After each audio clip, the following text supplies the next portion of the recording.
Hello नमस्कार दोस्तों, स्वागत है आप सभी का मेरे यूट्यूब के चैनल आर मिश्रा 1708 पर। मैं बात करूंगी कि इस समय अधिक मास चल रहा है और अधिक मास में जो एकादशी व्रत है उसका भी अपना अलग ही प्रभाव है। बहुत ही अच्छी एकादशी मानी जाती है जब अधिक मास में एकादशी आती है।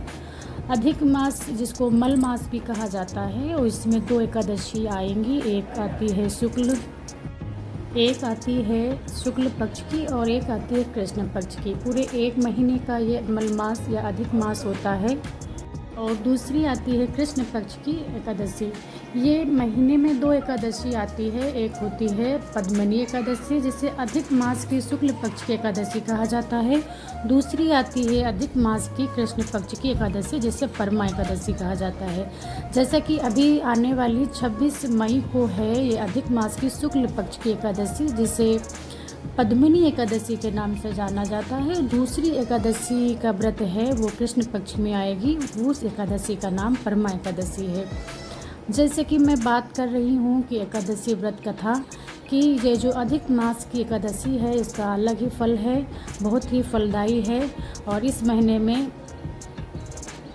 आप अपने अनुसार देखिए, हर महीने की एकादशी में बताया जाता है कि इस महीने में आपको इस चीज़ का सागार लेना है, पर इस एकादशी में ऐसा कुछ नहीं है। जिस महीने में कहते हैं कि जिस तिथि में, जैसे इस समय ज्येष्ठ माह का चल रहा है तो इस समय खरबूजा है, ककड़ी है, तरबूज है, इन सब की बहुत अधिकता होती है। तो अधिक मास अगर इन महीनों में पड़ गया है तो आप इन सब का सागार ले सकते हो, आम का भी ले सकते हो।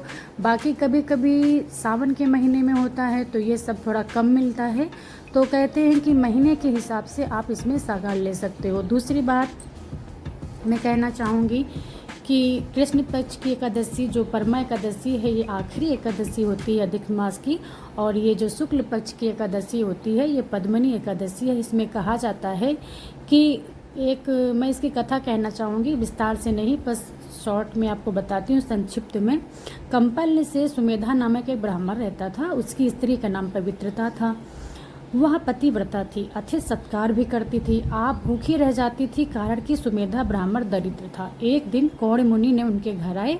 पति पत्नी ने उनका श्रद्धा भक्ति से पूजन किया और दरिद्रता के नाश का उपाय पूछा। कौड़िन्य मुनि बोले, दरिद्रता को दूर करने का सुगम उपाय यही है कि तुम दोनों मिलकर लौन का मास कृष्ण पक्ष की एकादशी व्रत करो। रात को जागरण कर बिगड़ी प्राप्त कर संवार लो। यक्ष राजा कुबेर ने परमा एकादशी का व्रत किया तो भगवान शंकर ने उसे भंडारी बना दिया।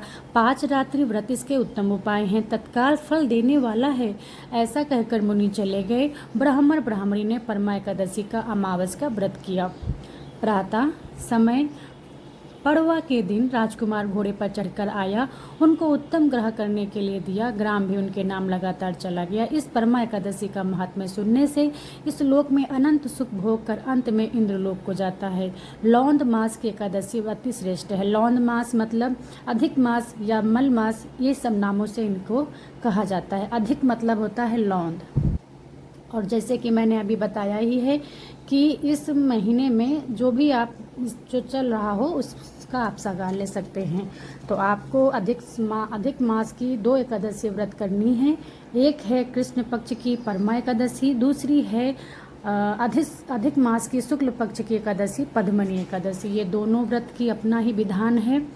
और इसमें बस आपको नरोत्तम भगवान अर्थात विष्णु भगवान की धूप दीप नैवेद्य पुष्प आदि से पूजा करनी चाहिए। कैसा लगा ये मेरा वीडियो कमेंट करके ज़रूर बताइएगा। और कमेंट में जय नारायण, जय हरि कृष्णा, जय वासुदेवाय ज़रूर लिखना। धन्यवाद।